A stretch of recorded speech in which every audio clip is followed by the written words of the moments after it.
Bismillahirrahmanirrahim. Assalamualaikum warahmatullahi wabarakatuh. Alhamdulillahi rabbil alamin. Subhanaka la ilma lana illa ma 'allamtana innaka antal alimul hakim. Rabbi shrah li sadri wa yassir li amri wahlul 'uqdatam min lisani yafqahu qawli. Allahumma salli wa sallim ala sayyidina Muhammad wa ala ali sayyidina Muhammad. Amma ba'd. Saudara-saudaraku, sahabat, masih tetap dengan doa yang sama. Mudah-mudahan kita semua dalam keadaan sehat walafiat di dalam bulan Ramadan 1443 Hijriah ini. Amin ya rabbal alamin. Sedikit Al-Fakir ingin menyampaikan kepada kita yang berkaitan dengan sholat yang begitu pentingnya untuk kita. Padahal jelas Nabi telah menegaskan kepada kita semua. Kata Nabi, "Sallu kama ra'aitumuni yusalli." Sholatlah kalian sebagaimana kalian melihatku sholat. Artinya, apa yang dicontohkan oleh Nabi Sallallahu Alaihi Wasallam wajib untuk kita ikuti. Jangan kita menambah-nambah, jangan kita mengurang-urang. Maka dari itu pentingnya ilmu untuk kita. Kita melakukan amalan bagus, kita mengerjakan sholat baik, tetapi alangkah lebih bagus dan lebih baik kita mengetahui ilmu baru kita amalkan. Jangan sampai kita melakukan satu amalan, apalagi sholat, tanpa mengetahui ilmu daripada amalan tersebut. Sebab Nabi pernah berkata kepada para sahabat, "Tahukah sahabat-sahabatku bahwa di hari kebangkitan nanti aku Muhammad ibni Abdullah, aku akan menunggu umatku di telaga Al-Kautsar dan aku yang akan memberikan minum kepada mereka." Lantas sahabat pun bertanya kepada Rasulullah sallallahu alaihi wasallam, "Ya Rasulullah, apakah engkau dapat mengenali umat-umatmu?" Jawab daripada Rasulullah sallallahu alaihi wasallam, "Sesungguhnya umatku beda dengan umat-umat yang lain, yang mana wajah mereka, tangan mereka, kaki mereka penuh dengan cahaya daripada wudu dan sholat mereka," kata Nabi Sallallahu Alaihi Wasallam. Dan di situ Nabi pun memanggil, "Ayo datang ke sini, ayo datang ke sini."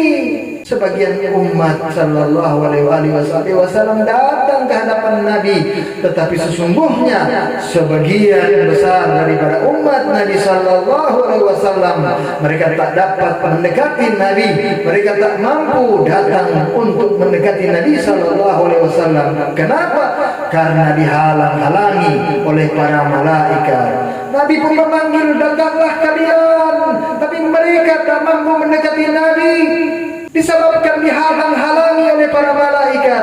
Dan para malaikat pun berkata kepada Nabi, "Ya Rasulullah, sesungguhnya umat-umatmu ini mereka yang telah merubah-rubah ajaranmu, mereka yang telah rubah-rubah aturanmu setelah peninggalanmu ya Rasulullah." Mendengarkan hal itu, Nabi Sallallahu Alaihi Wasallam pun marah dan Nabi katakan, pergi, menjauhlah dariku."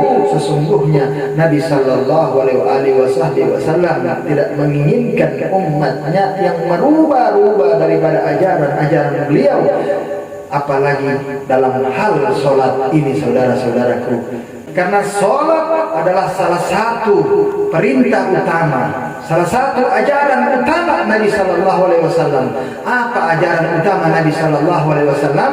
Yang pertama tauhid dan yang kedua sholat. Dan sholat ini juga menentukan baik dan buruknya amalan yang kita kerjakan. Fa in saluhatil amalu kullu wa in fasadatil amalu kullu. Jika sholatnya baik, maka semua amalan-amalan yang kita kerjakan akan baik.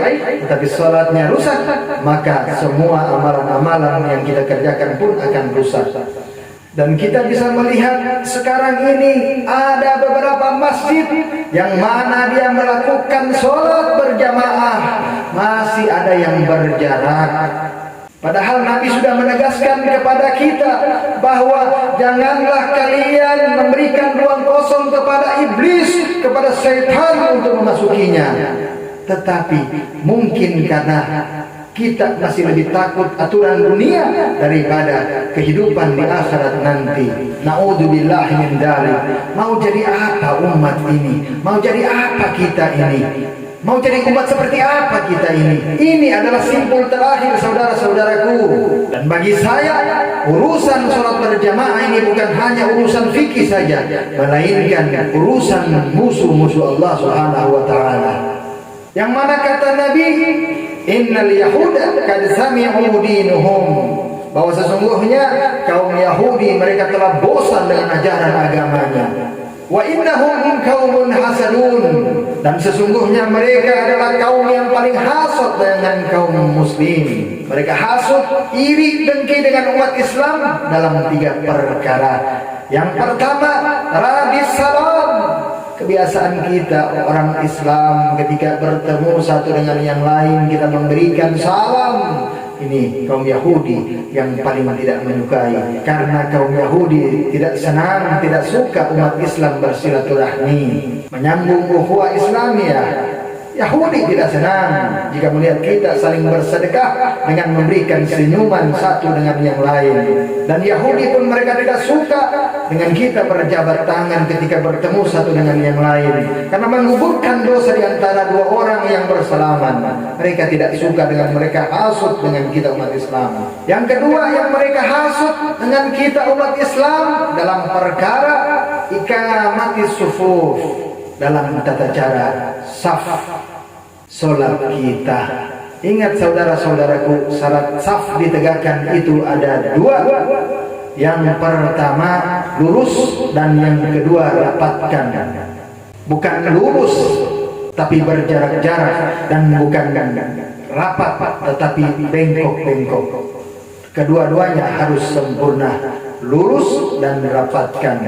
Karena Nabi sempat pernah bertanya kepada para sahabat, wahai sahabat-sahabatku, kenapa kalian tidak bersaf-saf seperti malaikat bersaf-saf untuk menghadap Allah Subhanahu wa taala? Jawab daripada sahabat, bagaimana ya Rasulullah? Nabi berkata, para malaikat mereka mendahulukan saf-saf yang paling depan, dan mereka saling rapat satu dengan yang lainnya. Jadi Nabi bangga ketika melihat kita berdiri menghadap Allah Subhanahu wa taala dengan lurus dan mendapatkan saf. Kalau Nabi sendiri bangga, bagaimana dengan kita? Harusnya kita lebih bangga, dan harusnya kita tersinggung jika ada yang mengatur-ngatur dalam sholat kita, dalam urusan ibadah kita. Insya Allah mudah-mudahan yang sedikit ini punya manfaat kepada kita, dan kita menjadikan ini sebagai motivasi untuk pembelajaran, untuk perbaikan ibadah-ibadah kita, terkhusus kepada ibadah sholat ini. Assalamualaikum warahmatullahi wabarakatuh.